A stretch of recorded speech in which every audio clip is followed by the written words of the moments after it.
شخص تھا حر بن یزید، حر بن یزید نام یاد رکھنا۔ حر بن یزید ایک مختصر سا لشکر لے کے اس نے امام حسین کو ایک جگہ پہ روکا، پھر دوسری جگہ پہ روکا، بالآخر تیسری جگہ پہ روکا تو امام حسین نے فرمایا جگہ کون سی ہے؟ کہا حضور کرب و بلا۔ فرمایا بس یہی خیمے لگا دو، یہی۔ حضرت سیدہ زینب نے پوچھا امام حسین سے کہ سارے زمانے نے روکا ہے، ٹھیک ہے آپ حق پہ ہیں، یہ بھی سب نے کہا ہے آپ حق پہ ہیں، پر روکا بھی سب نے، آپ روکے کیوں نہیں؟ تو ابن کثیر اور ابن اسیر لکھتے ہیں کہ امام حسین رو پڑے، کہنے لگے بہن میں رک جاتا پر میں نے رات کو نانا مصطفیٰ کو خواب میں دیکھا ہے۔ تو حضور نے فرمایا حسین اگر آج یہ رواج پڑ گیا نا یزید جیسے لوگوں کا تو قیامت تک پڑا رہے گا، پھر لوگ کہیں گے کوئی نکلا نہیں تھا تو ہمیں بھی نکلنا، پھر لوگ ظالموں کے سامنے گردنیں جھکانے کے عادی ہو جائیں۔ میں کہتا رہتا ہوں، کہہ رہا ہوں، کربلا کی جنگ کفر اسلام کی جنگ نہیں، کفر اسلام کی جنگ نہیں کربلا کی، کیونکہ یزید تو بڑا پکا نمازی تھا، خطبہ دیتا تھا وہ تو۔ جب امام حسین رضی اللہ تعالیٰ عنہ نے کربلا کے میدان میں جمعے کا دن تھا تو یزید کے سامنے کو بات کرنی شروع کی عمر بن سعد کے سامنے، تو عمر بن سعد کہنے لگا حسین زیادہ باتیں نہ کر، ہمارا جمعہ لیٹ ہو رہا ہے، جنگ کے لیے تیار ہو، فٹافٹ آ۔ اہل بیت نبوت کو قتل کریں گے اور قتل کے بعد پھر نماز پڑھیں گے اور پھر کہیں گے اللہم صلی علی محمد وعلی آل محمد، اسی نماز میں پھر درود بھی پڑھیں گے۔ یہ کیسا مرتبہ ہے، کیسا انداز ہے، دوستی قاتل سے بھی مقتول سے یارانہ بھی۔ حر بن یزید امام حسین سے کہنے لگا مجھے حکم ہے آپ کو روکنے کا، آپ آگے نہیں جا سکتے۔ امام صاحب نے فرمایا وجہ؟ زمین اللہ کی ہے۔ اس نے کہا آپ بیعت نہیں کر رہے، یزید کی حالات آپ کے حق میں درست نہیں ہیں، آپ نہیں جائیں گے۔ امام روک گئے۔ ظہر کی نماز کا وقت ہوا تو حضرت علی اکبر امام حسین کے بڑے صاحبزادے انہوں نے اذان ظہر پڑھی تو حر بن یزید کے لشکر نے امام حسین کے پیچھے نماز ادا کی۔ کہا بھئی تم مقابلے میں آئے ہو نماز پیچھے پڑھتے ہو؟ کہا حضور مقابلہ تو تلواروں سے کر رہے ہیں پر ہمارا دل تو مانتا ہے نا کہ مصطفیٰ کا نواسہ بڑی شان والا ہے۔ حر بن یزید نے 3 نمازیں لشکر سمیت امام حسین کے پیچھے پڑھی ہیں، 3 نمازیں، ظہر اثر اور مغرب۔ پھر امام حسین کے سامنے شرائط پیش کی کہ آپ کو یہاں گھیر لیا گیا ہے، یہاں آپ بیعت کریں گے، یہاں جنگ کریں گے، 2 ہی باتیں۔ امام حسین نے فرمایا نہیں بھائی بیعت تو میں نہیں کرتا، اس کے علاوہ تم جو کہتے ہو میں کرنے کو تیار ہوں۔ اس نے خط لکھا، عبید اللہ ابن زیاد کو ایک بندہ دوڑایا پیچھے کوفے، چند میل پہ کوفہ تھا، کہا وہ نہیں مان رہے، کیا کرنا ہے؟ تو حسین ابن علی ہے، میں زیادہ دیر انہیں روک بھی نہیں سکتا۔ انہوں نے پیغام دیا حر بن یزید کو کہ کرنا کچھ بھی نہیں، ان کا پانی بند کر دو، بلیک میل کرو، کھانا پانی نہیں ملے گا، چھوٹے چھوٹے بچے ہیں، خود ہی مان جائیں گے۔ حضرت امام علی مقام کے بارے میں حر کے پاس جب یہ پیغام آیا تو حر کہنے لگا میری طبیعت نہیں مانتی حسین پر پانی بند کروں، دل نہیں مانتا۔ جب یہ لفظ کہے نا دوبارہ تو پھر عبید اللہ ابن زیاد نے عمر بن سعد کو 10,000 آدمی دے کے بھیجا، کہا حر بن یزید لچک دکھا رہا ہے حسین کے حق میں۔ ایک رے کا علاقہ تھا، بڑی وہاں فصل ہوتی تھی، لوگ کوشش کرتے تھے وہاں کا گورنر بننے کی، کوشش کرتے تھے۔ تو عبید اللہ ابن زیاد کہنے لگا تمہیں رے کی گورنری ملے گی، سب سے سرسبز و شاداب علاقہ، تمہیں وہاں کا گورنر بنایا جائے گا اگر حسین کے خلاف لڑو گے۔ یہ اتنی زبردست ہوتی ہیں گورنریاں کہ گورنریوں کے لیے لوگ نسل رسول کے خلاف بھی نکل آتے ہیں، یہ اتنی تگڑی ہوتی ہیں، اتنی جلدی وفاداریاں بدلتی ہیں۔ امام حسین کو روک لیا گیا، عمر بن سعد نے روک لیا۔ 1 محرم کو امام آئے، 7 محرم تا روکا گیا، 7 محرم کو پانی بند کر دیا۔ جانور پانی پیتے تھے، گھوڑے پیتے تھے، کتے پیتے تھے، لیکن مصطفیٰ کے گھرانے کو پانی پینے کی اجازت 3 دن تک پانی بند رہا۔ 9 محرم کو عمر بن سعد نے اور لوگ بلائے۔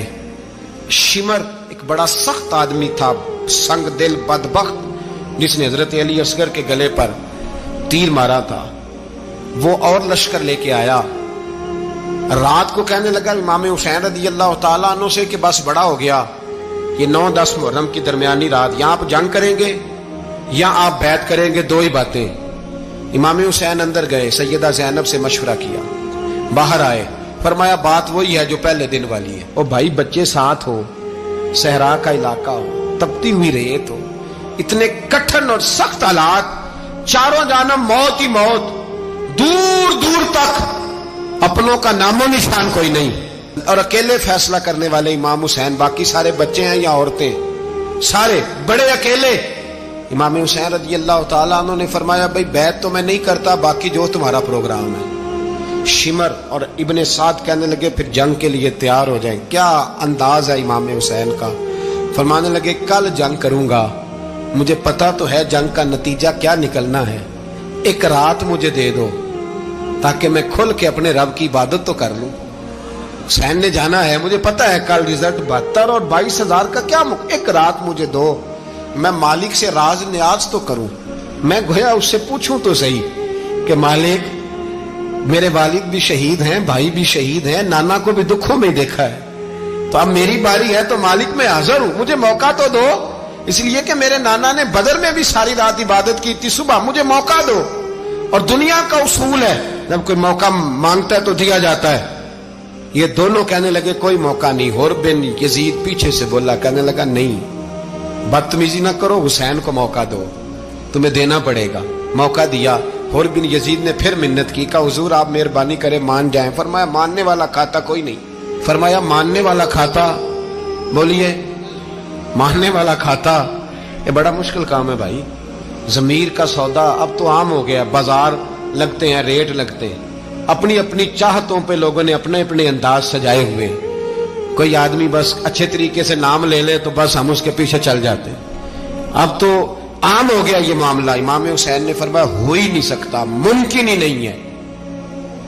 सारी रात इबादत में गुजरी, रियाजत में गुजरी। तहज्जुद का वक्त हुआ तो घर वालों को बुलाया, फरमाया देखना तुम्हारी सी की आवाज ना बाहर आए, खबरदार सी की आवाज ना आए। और इमाम ज़ैनुल आबिदीन से फरमाया तू बीमार है, तू जिहाद नहीं करेगा, लेकिन ख्याल रखना पीछे। और बड़ी कीमती बात बता रहा हूं, हमारी बीबियां किसी के घर मैयत हो जाए तो 4 दिन बुखार नहीं उतरता। इमाम अली मकाम ने सैयदा ज़ैनब से फरमाया तू बड़ी है, मेरी बहन है, पीछे सारे बच्चे हैं, जवान हैं, इनके हौसले तेरी जिम्मेदारी हैं। सुबह जंग का तबल बजने लगा, फजर की नमाज पढ़ी, सूरज चढ़ा, 10 मुहर्रम का दिन, जुमे का वक्त। जनाब सैयदना इमाम हुसैन रज़ी अल्लाह ताला अन्हु ने रेत पर सजदे किए, लंबे सजदे, लंबी नमाज। सूरत शम्स की आयात दूसरी रकत में पढ़ी तो सारा करबला गूंजने लगा। क्या अंदाज़े तकल्लुम था इमाम अली मकाम का। नमाज मुकम्मल हुई तो हुर बिन यजीद, अमर बिन साद और शिमर से कहने लगे वाकई हुसैन से लड़ोगे, पता नहीं कौन है। कुल्ला सालुकुम अलैहि अजरन, तुमने नहीं पढ़ा, इल्लल मवद्दत फिल कुर्बा, तुम्हारी आंखें बंद है। अल हसन वल हुसैन सय्यदु शबाब अहले जन्नह, तुम्हें नहीं पता। कहने लगा चुप कर, हुकूमत नजर आ रही है। और बिन यजीद कहने लगे फिर मेरा भी फैसला सुनो, मुझे हुकूमत नहीं चाहिए, मुझे जन्नत चाहिए। हुकूमत नहीं चाहिए। इमाम हुसैन की पहली फतह देखें, और बिन यजीद एड़ी लगा के ना यजीद के लश्कर से निकल के इमाम हुसैन के लश्कर में शामिल हो गया। और पहला शख्स जिसने इमाम हुसैन को रोका, इमाम हुसैन के नाम पर पहला सर भी इसी शख्स ने कटाया है। लेकिन यजीद की कब्र पे लानत भी कोई नहीं बरसाता, उसका महल था बहुत बड़ा। लेकिन जब लोग करबला में इमाम हुसैन को सलाम करने जाते हैं तो कदमों में हुर बिन यजीद का मजार भी बना हुआ है, उसको भी सलामी दी जाती है। और अब हम अकेला हुर बिन यजीद नहीं कहते, हम कहते हैं हुर बिन यजीद रदी अल्लाह ताला। अब हम इतनी ताजीम करते हैं उस हुर की। जनाबे इमाम हुसैन को मैदान में खड़ा किया गया, जिहाद का तबल बजा, पहले खुद्दाम आए। और सुन लो, आज वो पता नहीं बाजारी से लोग चढ़ गए स्टेजों पे, बाजारी से, ना चेहरे पे दाढ़ी है, ना सर पे कोई कपड़ा है, बाजारी लोग हैं, भाग रहे हैं, बाजू चढ़ाए हुए हैं, बटन खोले हुए हैं, तमाशा बना दिया। सुनने वालों का भी अल्लाह ही हाफिज है। वो स्टेज पे ये अहले बैत की शान बयान करता है, भाग के उधर जाता है, ये कोई तरीका है। सुनने वालों का भी अजीब अंदाज है, हर बंदे को सुनने बैठ जाते हैं। दीन मुहज्जब है, तहजीब वाला है, दलाइल रखता है, दीन वकार रखता है, ऐसे लोग अब दीन बयान करेंगे। हजरत सैयदना इमाम हुसैन रज़ी अल्लाह ताला अन्हु सुबह जब जिहाद का वक्त आया, पता है कौन कौन थे करबला में? इमाम हुसैन के साथ इमाम हुसैन के 4 भाई थे करबला।